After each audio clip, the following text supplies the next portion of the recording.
Hey there, YouTube. I'm Yukitsu. This is the Yukitsu Times. Welcome to A bit more Beyond Earth. So today we're going to be doing our Beyond Earth in retrospective. And again, this is sort of a subjective review. I don't believe in objective reviews being useful. That's going to talk a little bit about this game. Obviously, I like it. That's why I've been playing so much of it. But let's jump in about the game's basic stuff here, which is going to be, at first, the factions. Now, I need to talk a little bit about two different things about the setup here. And that is not just the faction itself, but all these other little bonuses here. And I need to talk about the system in general, which is pretty different, as well as the specific faction balance and the ability balance here. So when we're talking about the actual choice that we've got, we've only got 8 factions here, which I'm a little bit unhappy about. I do wish that there were more factions, just so that if I want to play a larger map, I could. It would feel a little bit better if there were more different factions. I could cut out some of the factions I find annoying, particularly Paul Australia tends to be annoying in games, and I could add in the different ones. Now, I do believe that this is going to be changed very quickly by DLC. I believe that also there are going to be mods coming out that include new factions and stuff like that. So this is not a huge deal, and I think that's going to be fixed shortly. For what they are now, having 8 factions, these ones are all unique enough in their particular abilities to feel like they're fresh and new, but that's not going to last very long. I have one friend who only really likes about 2 or 3 of them. I like most of them for their specific bonuses. The only one I don't really like is the Cathathan Protectorate. So I do think that there does need to be a little bit more variety in this, but I do also think that the actual variety here is really supplemented quite heavily by the additional system where you choose other elements to your ship. So if we go through here, we're going to go ahead and pick the Slavic Federation here. We can actually customize our guys quite significantly. These sort of bonuses that we have here in our colonists, in our spacecraft, and in our cargo here can work together to create a fairly significant difference in your civilization compared to someone else's. And this gives you the ability to sort of customize your faction to enough of a degree that it feels pretty fresh every time you start, even if you start with the same faction. Going in a completely different direction, you could end up with something which is just very different, which feels very unique compared to what you had before. So, for example, if I did this here, I could actually just start off by building an expansion like right away, which would be interesting, probably very ineffective, but it would be interesting. It would be faster because I'd have engineers, which makes production a little bit faster. It's a very different start than if I had this, let's see here, let's go with the Continental Surveyor, let's go with Aristocrats here, and this start lets me very, very quickly establish map control. This lets me scout the map very quickly here, because I've got an idea where everything is already.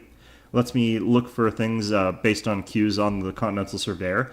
It gives me an extra unit to scout with, and it gives me enough money and health to sort of basically discard some of the early game buildings for a little longer. But we're going to go with what I had set here before here. And all that sort of makes it so that the game feels unique and feels pretty fresh. And you can even go further here with the planet here. These different planets can be quite different from one another to the point where it does feel like a Protean world, a Terran world, or an Atlantean world. These are all extremely different from one another, and the way you play them is all quite different. So with all these different things that together combined, you end up with very different play experiences each time. So the variety is greatly extended by that feature. I still do wish that they had more sponsors, though. That's just what I personally think is going to happen, though. So it's not a big deal to me unless it doesn't happen, but almost guaranteed. So anyway, let's next talk about the balance of the system. I find that the sponsor system, some of these stick out as being a little bit stronger than the others. The Pan-Asian Cooperative I've found is quite powerful with that plus 25% worker speed. Paul Australia is often quite a bit too powerful in a certain sense here. And the Cathathan Protectorate feels extremely weak. I mean, the ability to get tiles twice as fast really doesn't matter because you will usually have enough energy to snipe the tiles that you actually do need. You don't need to have a huge number of tiles if you don't have the population to work those tiles. It doesn't matter if you've got those huge borders if you don't have enough workers to work those tiles, to improve those tiles. So having this ability has really just made for a weak faction compared to everyone else. Then you've got weird ones that have these very peculiar power spikes that are a little bit less good than the Pan-Asian Cooperative and Paul Australia, but they work in ways that sort of make them jump up suddenly. Arc, their ability is actually really, really powerful. Their ability to get higher covert ops out there very quickly and to get to higher level covert ops actually makes a huge difference, especially in their economy, which they can sort of use spies as a main sort of source of economy and science production into the mid-game. And that sort of power spike, once they get to that point, is really tangible. If you're playing this Franco-Iberia, you sort of trundle along and you're not really doing anything in particular until suddenly you get those 10 virtues. And if it comes in at the right timing, you can get a free technology right away that really catapults you ahead in your tech tree. Whereas, Brasilia is also quite good and quite steady. It's just that their passive bonus, plus 10% melee strength, isn't quite as impressive as a constant bonus as plus 25% worker speed. And the African Union has some sort of contradictory problems with the plus 10% growth in growing cities when healthy. The problem with this is that as their cities start growing faster and growing faster and faster and faster, health starts decreasing. So it becomes harder to maintain that growth into the positive, because your health is going to eventually go into the negatives as you expand too quickly. And if you are expanding too quickly, that bonus goes away. So like they have to really work harder on managing their happiness to make the best use of this bonus. Otherwise, they get nothing. So I've been finding that to be quite peculiar. Now there is an advanced setup option here, and you can actually use this to get a little bit more of stuff into that you want here. You can go ahead and you can delete teams, you can add teams here. You can actually go above 8, but I'm not really sure what this does. To be fair, I think that just probably is going to ruin the game, so I'm not going to even try it. I'm just going to let that be. If someone wants to tell me that it does not cause your computer to spontaneously combust, destroy itself, and destroy, the world in some sort of null reaction, then that's fine. I don't want to try it, because that's what I think is going to happen. You can even set up different teams here. So I could be on a team with somebody here. So we could actually turn this into a team game of these 4 teams against these 4 teams if I wanted to. And doing that changes the way that technology works a little bit. You share technology with your team, but your research times are multiplied by the number of people on the team. So it can kind of get a little bit wonky. All right, so I think that's everything. Let's get this started here. Okay, welcome back. So here we have our start. I actually did have to go back into the settings and make one quick change before we started off here, and that was I needed to remove one of the AIs, and that's going to be to show you something a little bit later on. But for now, we're going to found our colony here. We're going to go ahead and just build it right about here. I want that hill bonus. And this is going to be close enough to enough river tiles that I feel like we're going to get pretty good use out of the river, even if not sort of the maximum use out of this river here. You see that you get a little bit of more resources along the river here. Grassland River gives you 2 food, 1 energy, and Grassland just gives you 2 food. So a river is a resource type thing, but disregarding that for now.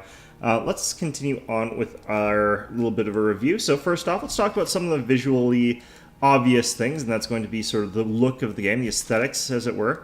And to start off, I do think this is a good-looking game. I think that everything that they've chosen to do looks pretty much the way I would want it to look. But on the other hand, the units themselves are not particularly strikingly different from one another. In fact, like these soldiers here are going to be identical to every other faction's soldiers. That can be a problem. It is easy enough to tell who's belong to who, because I've got these nice little icons, and that's sort of what you rely on here to guide your way through whose guys are whose. But other than that, the visuals are quite good. The alien planet looks quite charming. I like the sort of use of blues and purples to make it look a little bit different from Earth, but not tremendously different. But getting past that, these are not that important things. Like there's the music. The music is fine. There's nothing really particularly wrong with the way the sounds work, in my opinion, and so on and so forth. So these are all things that I think work okay. But moving on from that, let's talk a little bit about the gameplay. which is going to be for people who play these sorts of games really the meat of the game, obviously. Now, this is a 4X style strategy game, and that is sort of a genre unto its own. For those of you who have not really played 4X strategy games, 4X means explore, expand, exploit, exterminate, and that is sort of the different phases of the game. And I'll be talking a little bit about the game in terms of those phases. So, obviously, those are in order. We're doing the exploration right now. We're trying to find as many of these little resource pods and other resources as we possibly can. And they're going to give us an advantage early on in the game. They're going to give us information that we're going to need to use to sort of determine what we're going to do later on into the game. It's going to give me these different resources that I can use that are going to provide boosts to me early on in the game. So the biggest changes to this game do occur in this sort of exploration phase of the game compared to the other Civilization games. And I think that makes this phase a lot more interesting and dynamic than it would normally have been if I was playing, say, Civilization 5. The exploration phase in Civilization 5 is fairly static. All I really am doing is going as fast along as I can to try and explore as much of the map as I can to prevent any of the other AI players from collecting any of the relics that you find loitering around the place. Now, in this particular game, that is still indeed a part of it. I still want to use this explorer to try and gain as much map information as possible, but they've made a lot more interesting choices to the player available from this game, because, like, in the other one, basically, you just sort of go as fast as you can to try and get as many of those goodie huts as you possibly can without really thinking about anything else at the time. All you want to do is make sure you're getting those things as fast and as locked down as possible. You don't really have anything else to consider. You can see that I've got my sort of pathing here a little bit more cautious than that. I've got to worry about these aliens here. You can see that I've come across another nest, so I have to back off here. This is as far as I can get without these aliens attacking me. You can go within 3 tiles without getting attacked, but as soon as you're 2 tiles away from an alien nest, they'll get aggressive to you. So this is as far as I go for this particular exploration path. In previous Civilization games, the only things that would really stop you from exploring in a specific direction were things like this canyon here, which is impassable terrain, or these mountains more realistically, which are impassable. They're completely impossible to go through.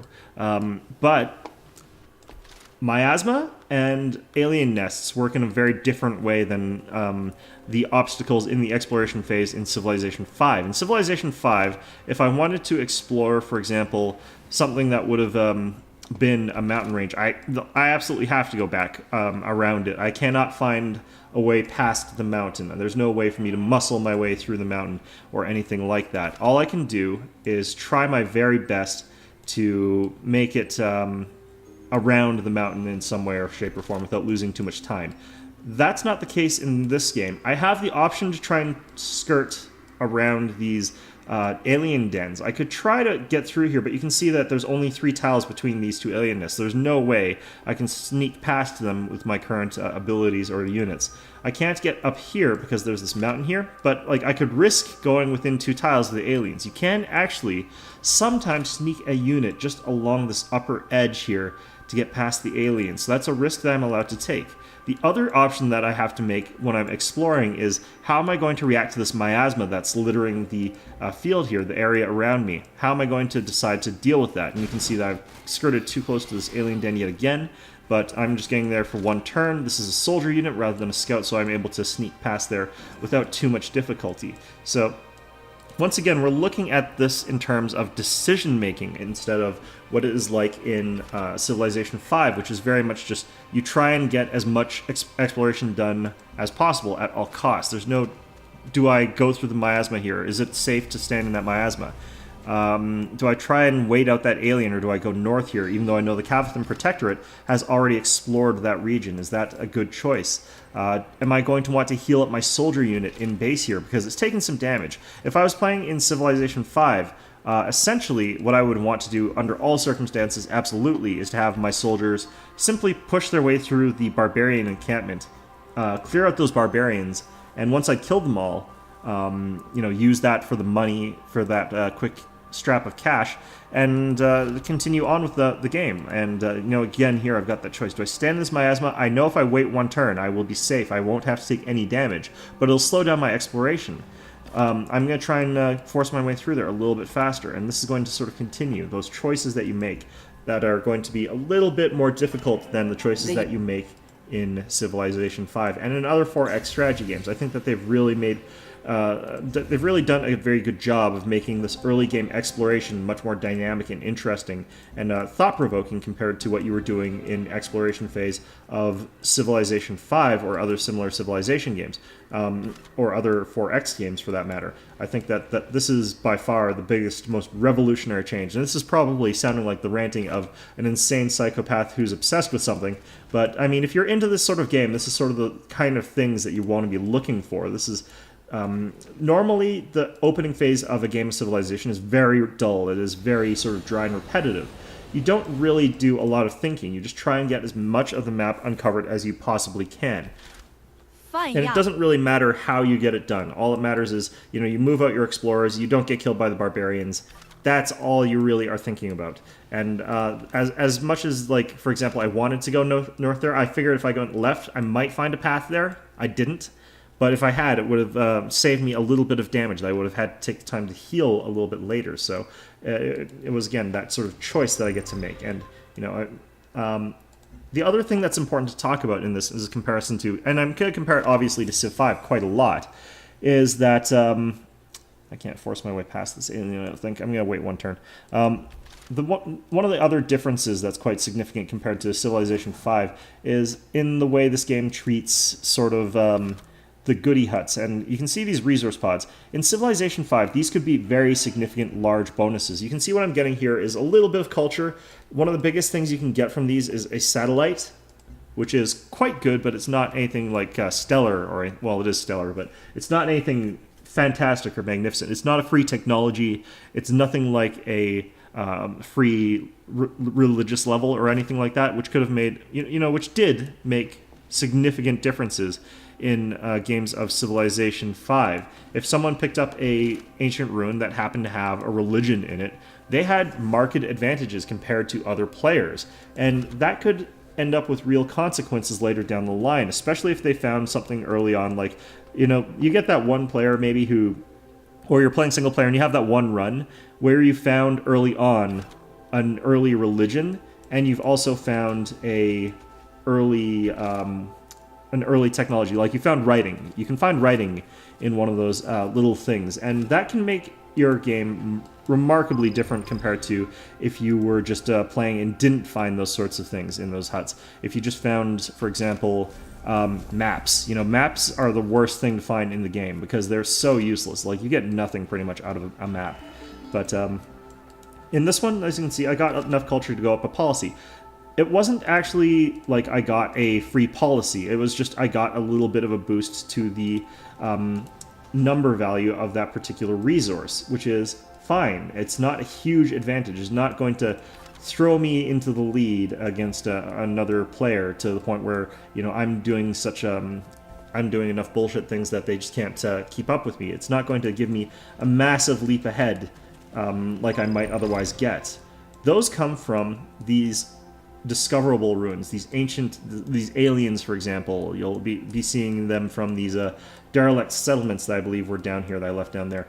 Those sort of things give you those substantial boosts and bonuses rather than getting them from the little instant relics. And this is another change that I think is quite important to this game, and that is the way that these relics work compared to the ancient ruins in previous Civilization games.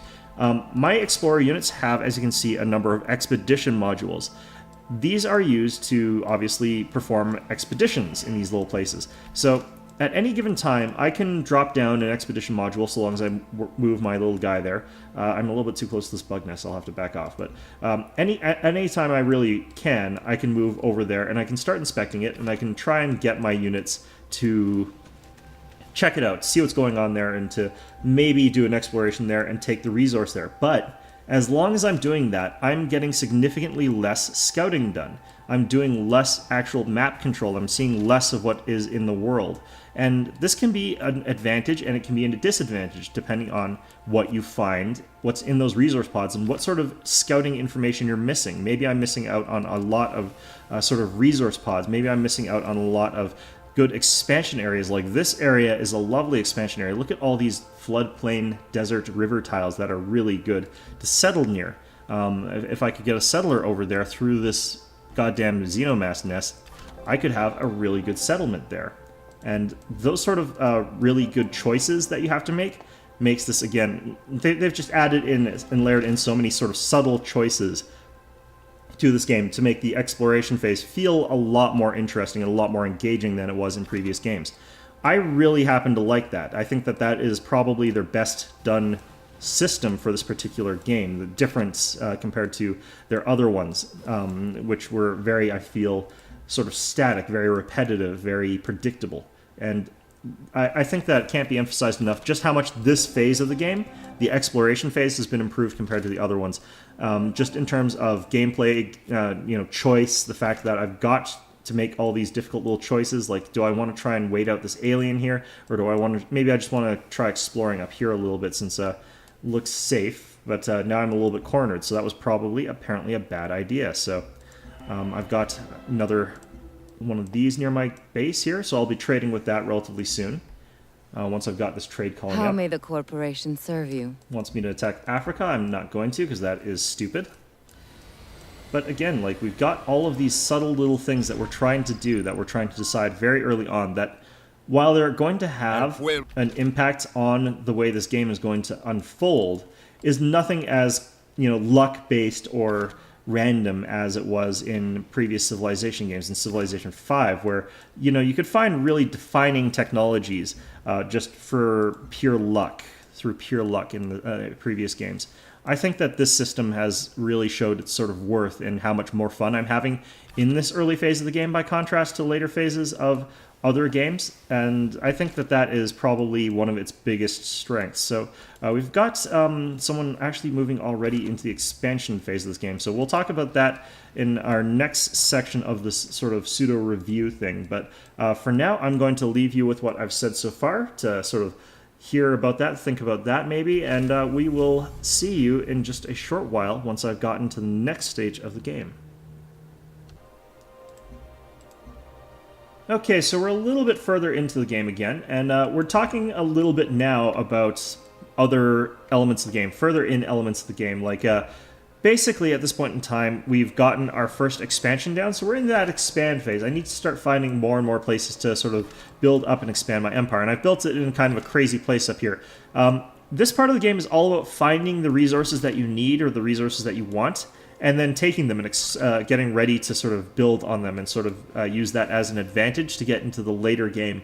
And all those resources that you're going to accumulate now are going to mean a lot later on. They're going to be what's going to drive and propel your empire forward into sort of greatness as compared to the sort of mediocrity that it is now.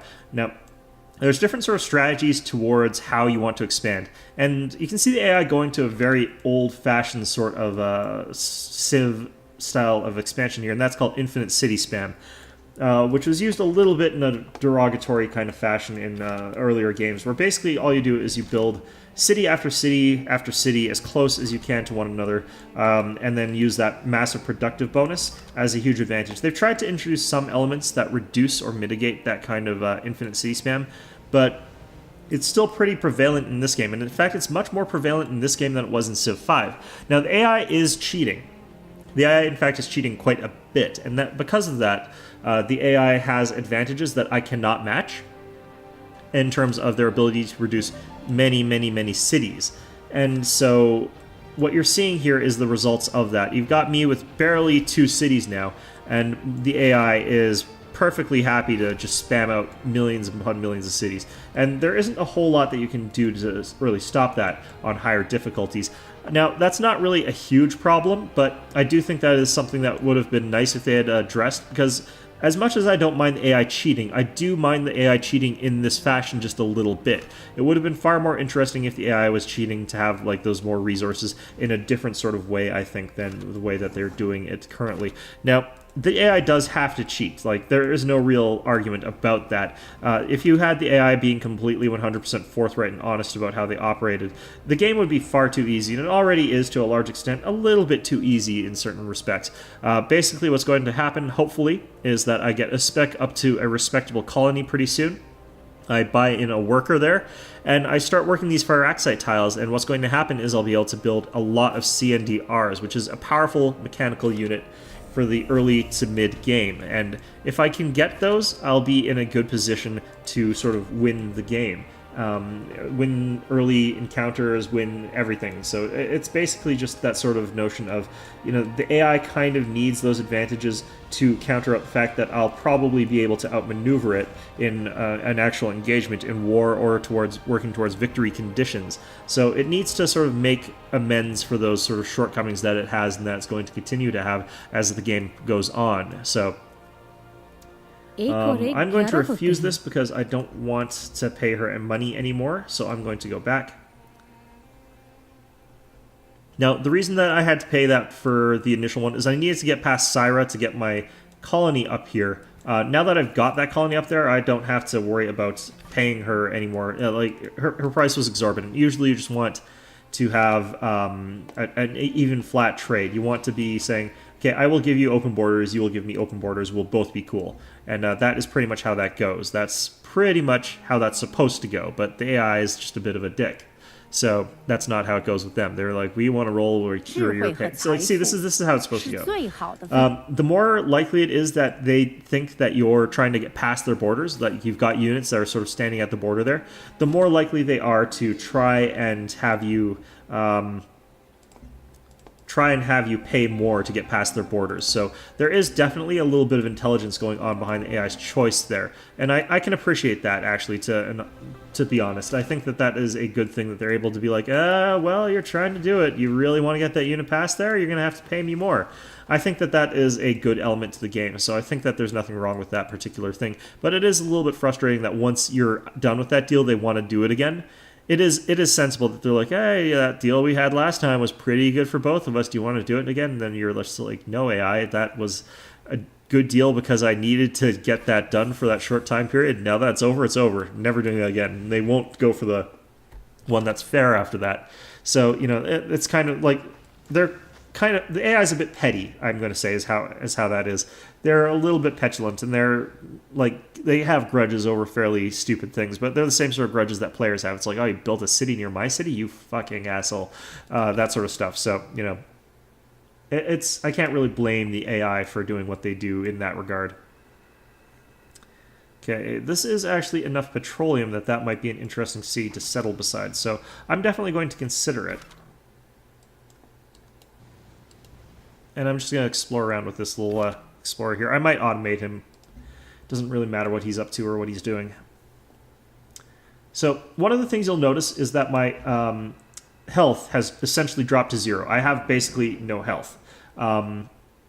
And that's to be expected once you get into this expansion phase of the game. Once you start building more cities, once you start working on new cities and all that other good jazz, you're basically going to find that happiness is going to take a bit of a dive because you do need quite a few buildings to support that before it really kicks in and really is helping you.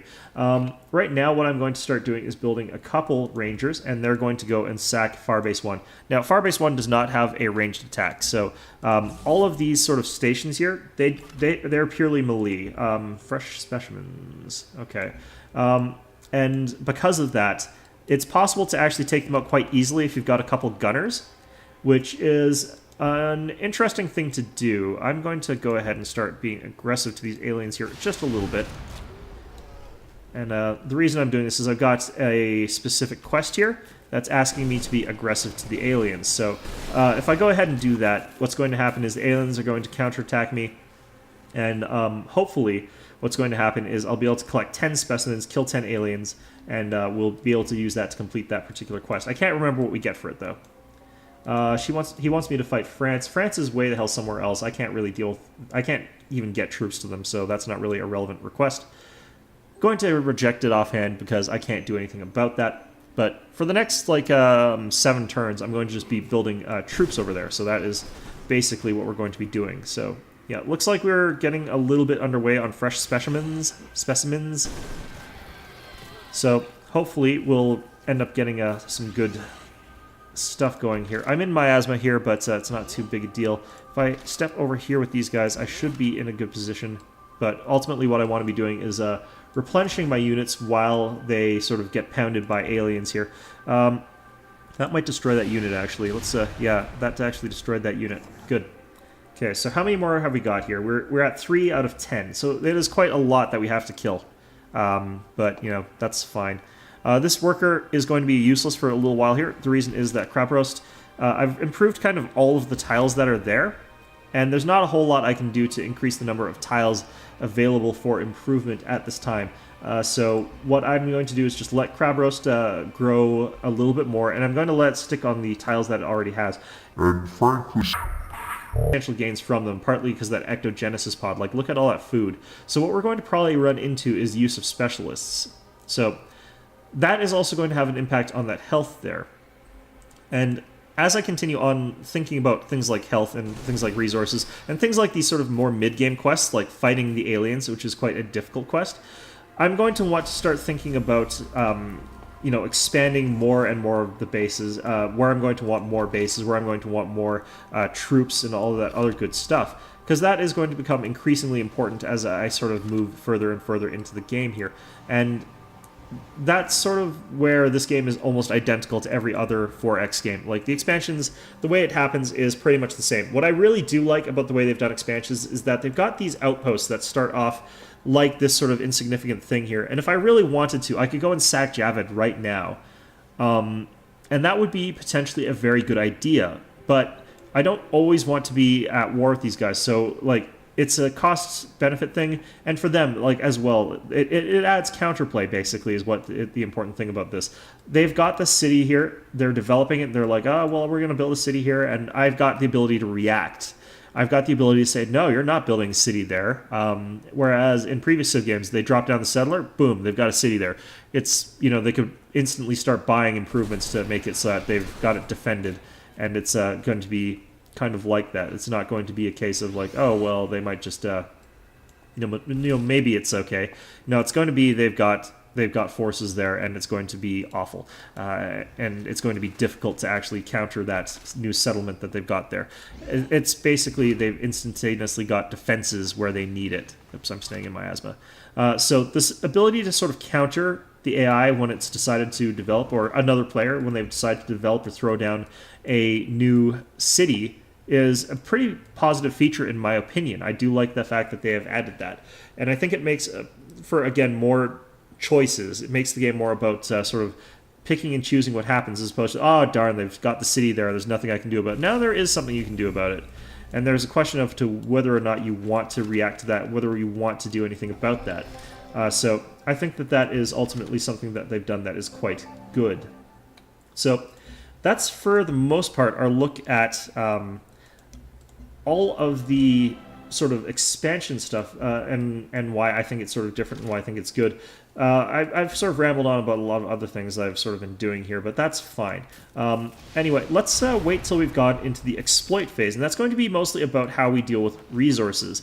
So anyway, I will get back to you just as soon as this game has gone on just a little bit longer. Okay, and welcome back. So, as you can see, we're at a bit of a war here. Nothing too serious as far as that goes. But, yeah, we are indeed in a war. So, we're going to try and continue on with this as best as we can conduct it. But, as you can see, our units are a little bit outclassed in certain respects. They've got these KP battlesuits. They've also got a lot of airplanes. Ridiculous number of airplanes, but let's not worry about that right now all that much. Now, we're going to have to retreat some of our units back just a little bit to get them healed.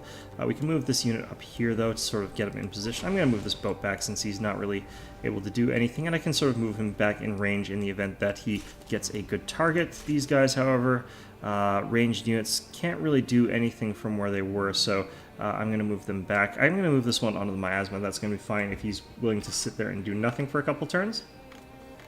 So we're going to go ahead and build some more buildings that we can, And also what I'm going to do is show you the exploit phase of this game. Now, exploit is where we basically take all of the natural resources that we can get our grubby little hands on and best use them. In this case, one of the big resource areas is over here, where I've got almost a monopoly on Firaxite. I've got like 30 of it in this one city radius, and that is a huge amount of that resource, and it's the reason I went Supremacy, because I could build a city that could actually get that much. And I could build another one over here somewhere at some point in time that would be able to fulfill that even better. But this is a great area for it because it also has this winding river area that I'm able to exploit as a resource. Rivers are also resources in this game. Mountains are not, obviously, but, you know. So let's go ahead and pick our bonuses here. We're going to reinforce that unit, and we're going to automate this guy because there's too much exploration that he's doing that I don't really want to deal with.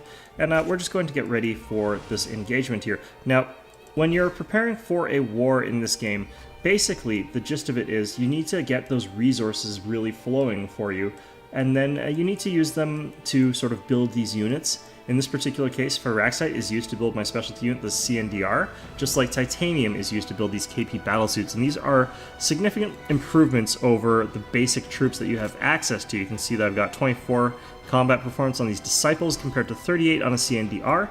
If we were to look over at Craprost, I could get production of the Prophet, which has a strength of 32, but is faster, so it has got those cavalry special rules. So these resources are used to produce these units, and not only that, but you can see all these different tiles that I've got these money bonuses on, these energy bonuses on along the river, along the floodplains. These are also resources. This is another way for you to gain considerable amounts of money, and it's important that you know how to best do that. Here, I'm probably going to actually lose this unit here because he's got a lot going after it, yeah. So, you know, they got blown through. That is fine, though. He's in a bad position here. I should be able to finish off that unit. Okay, so essentially, this sort of phase of the game, we're getting in from that exploit phase to the exterminate phase. Not really, but it's the very early parts of it. It's that part of the game where I'm trying to sort of fight my opponents now, as opposed to before, where really I was just trying to make sure that I could expand safely. I've gotten to that point where, you know, it's gotten too difficult to thrive with this sort of person being a bit of a dick in territory that I consider mine. It's, you know, my backyard here. And as long as they're sort of doing that, I cannot abide by them living their pathetic little lives in my domain. Anyway, let's go ahead and attack these guys with these guys, and that'll finish off that battlesuit. So you can see these sort of units that we're sort of now massing and using as best as we can sort of have, you know, their strengths and weaknesses. These units that I'm building here are just basically sort of beat stick units. They don't really have anything subtle about them, but you still want to use them to the best of your ability, and hopefully you'll be able to use them to overwhelm and overmatch what your opponent has brought to the table. And my opponent has brought to the table, well, he had a bunch of those excellent battle suits, but he didn't have quite enough, so hopefully we'll see him not having enough as a continuing trend. So at this point in time, I need to sort of move into the city, and oh, that's going to probably blow up my ship. Yeah, my ship is incredibly weak, so it blows up pretty easily. Yeah. Oh well, that's fine. It got a shot off, and it distracted their fire from more important units, so that is perfectly acceptable. Now then, we've sort of weakened their city. I think that it's probably been weakened enough that I can make a bit of a push towards it, so it might be a good idea for me to do that. Let's go ahead and check, I think. Especially because I don't want that guy sitting in miasma. Oh, we got an agent of ours detected, or failed, I mean. That is fine, though. I think in Crab Roast we're looking at, yeah, we've sort of fixed the spy problem there, so we're going to reassign him to Citadel because they're kind of being jerks. And we're going to go ahead and start moving in with our forces here. Alright, so we want to sort of get our troops in as fast as possible, but we always usually have sort of one round at the very least where we're not really capable of attacking the city that we're trying to take. It's sort of got things in the way. Now, he might not attack me with his airplanes because he might view the situation as being untenable. He might feel like he needs to use his units for 你好， move those airplanes away from here. 我在听着呢。 Okay, so I kind of need some money here, and I can bank on these guys a little bit here. So we're going to go ahead and put this to 15. I think I might be able to manage. 怀疑产生智慧， 12. 改 Really? 天再试一试吧。 Really? 我不敢苟同， You know what? That's actually okay. So 学 we'll 习 go with 是个 that. 宝。 Okay, so we've got a deal with the Pan-Asian Cooperative. These guys have also got, these guys have also gone supremacy, so let's go with the Bienvenido. deal. And he can't give me energy Fala per despacio. turn, but he could go science per turn. Well, we'll see. We'll ignore that for now because we're back in the positives for money at the very least. So, did have to do that a little bit just to make sure that we were okay. Now, they might sink the CNDR, but that would not be too bad. Would mean that they would not be attacking my assaulting troops here. You can see that we're massed up. We're trying to keep in formation as best as possible, although we cannot get perfectly in formation here. This unit is lagging one behind what it should be for us to be in proper formation. And it looks like we'll be able to take this city. It looks like they're going to focus sort of their fire on these gunners here, or these overseers. Actually, no, they fled with those airplanes. Okay, perfect. Okay, that is going to be a bit of a problem there. So they've stationed these guys behind the city here, although I could kill 3 of their stationed airplanes. So what we are going to try and do is sacrifice this least useful sort of unit here, and hopefully what we're going to get is a city here that is going to get retaken relatively quickly by a more expensive unit. So these battle suits might take the city back, but even if they're taking the city back, I'm raising it anyway. I don't really care what happens to it. So I'm going to move these guys here as well as support. I'm going to move these guys up here. And I'm going to move this guy over here to sink that ship that they've got coming over here. So I've managed to destroy quite a few of their units this way. And I'm only likely to use that Disciple unit, which is a cheap infantry unit. Down here, I'm going to go ahead and buy this Firaxis tile, which is going to piss off the Brazilians, but it's going to let me keep my sort of stranglehold on that particular resource. Hopefully he won't get too uppity about that, but he'll probably say something about it, and I'll just tell him that I'm sorry and I won't ever do it again, because I don't really plan on doing that again. So it gives us an opportunity here. Now, this city is at half health once I've taken it. It's only got 50 hit points. It should be enough to withstand 1 round of attack by this KP battlesuit. And if it does, our apologies, I'm sorry. But if it does withstand that, I can move my unit out of there. And what's going to happen is... Oh no, he's decided to bomb it with his remaining airplanes. So it might not survive this, which I don't think it doesn't. So we're now looking at trying to retake it yet again, but we're in a good position to do so. So we've only lost a fairly inconsequential unit in the process, and now we've got this road blocked. So what we have to do here is, for one, we're going to probably move these guys here. And what we're going to do is have our ranged units attack the city yet again. And this is sort of that back and forth kind of thing that sometimes can happen. And we're going to have you guys attack right here. Now, I don't actually have to move my units to support the city this time, because this turn he can't actually directly attack it from where he is. What's going to happen here is, if he wants to attack the city, he kind of has to get around some stuff here. Actually, I kind of have to move these guys from where they are, so that's not necessarily good. Yeah, this is going to have to be sacrificial, so that's fine. Keep on building CNDRs. Just build as many of them as we can. Over here, I'm going to build another trade convoy, because we've got a little bit of trade going on there that we can take advantage of. So the reason that this unit can be here as sacrificial is that as long as it's there, this battlesuit cannot move 2 tiles into the city. If it moves over here, it can't move further because it's sort of sticking. Now, let's talk about the mechanics of this whole sort of thing. In previous Civilization games, you had things that were more similar to the titanium and petroleum. In fact, those were basically resources, strategic resources in previous Civilization games.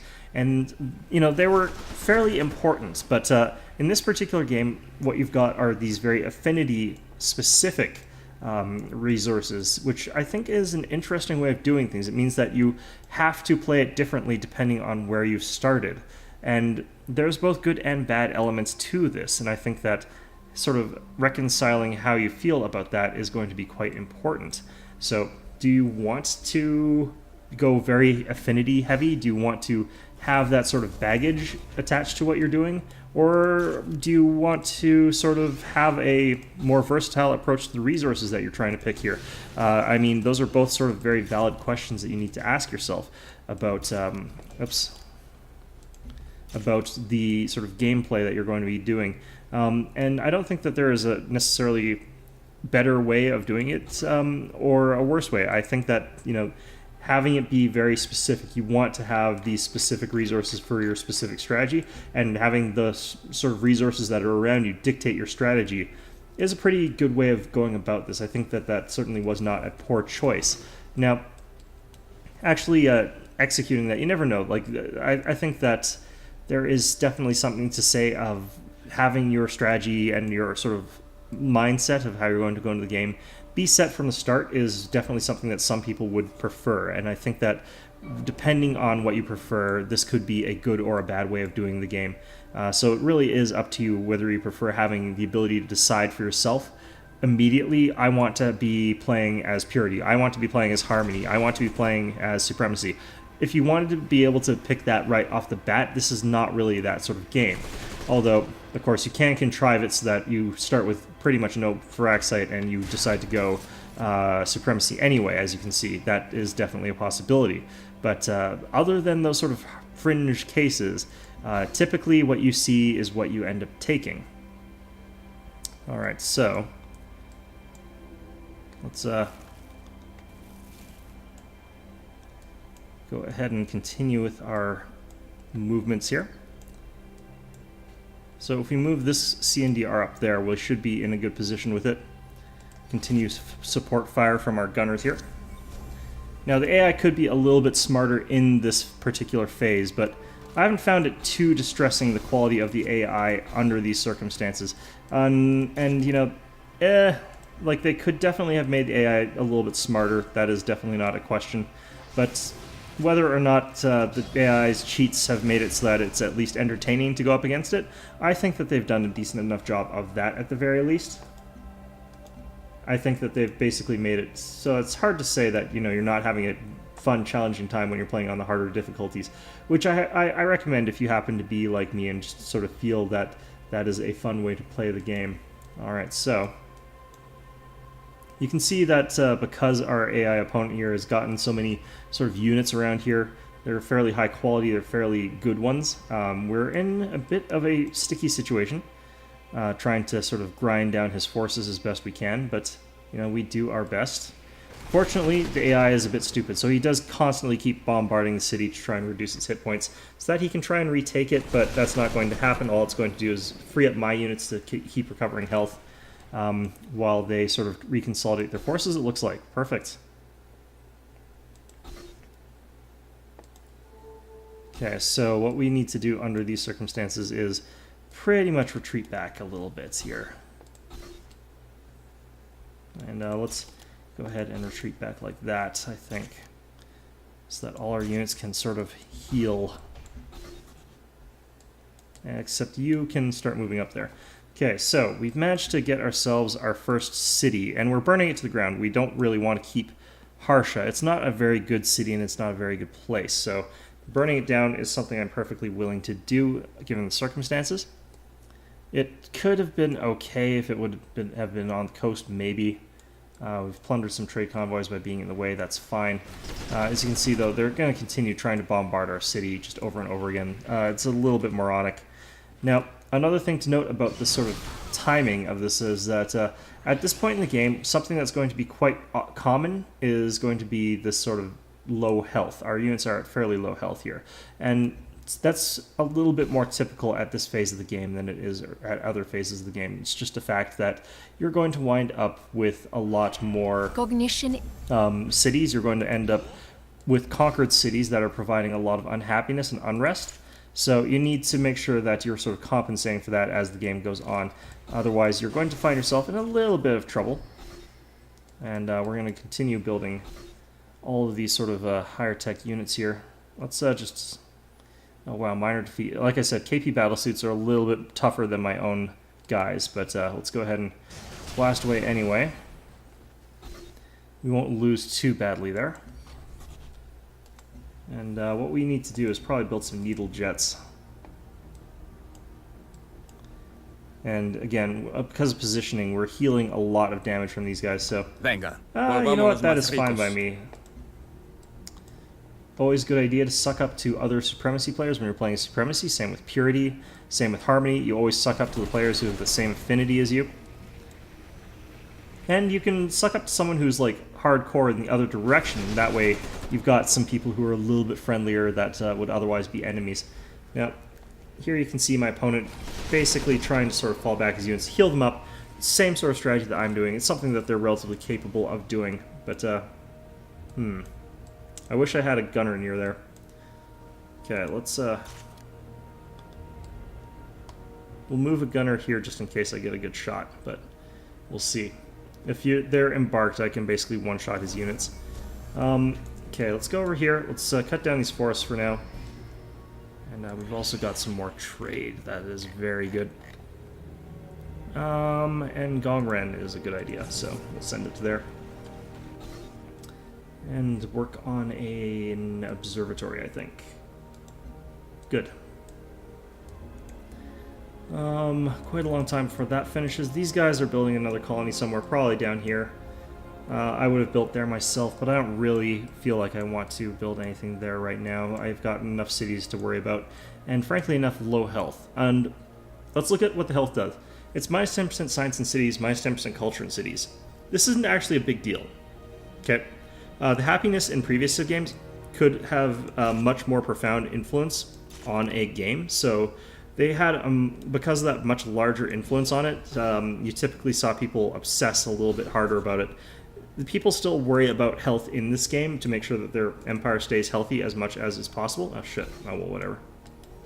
I did not mean to move these, I forgot to cancel that, but because people see that health as being so paramount, you'll sometimes see people sacrificing silly things to get more health, and that's not really necessary in this game by contrast to what it was like in previous Civ games, which, frankly speaking, you didn't really need that. You don't really need health all that badly. Oh good, I shot that down completely.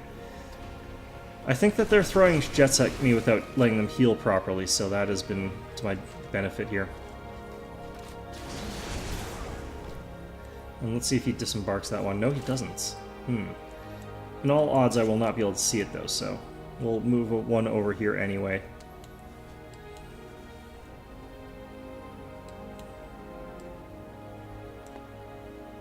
It's going to take a while for that needle jet to finish, it looks like.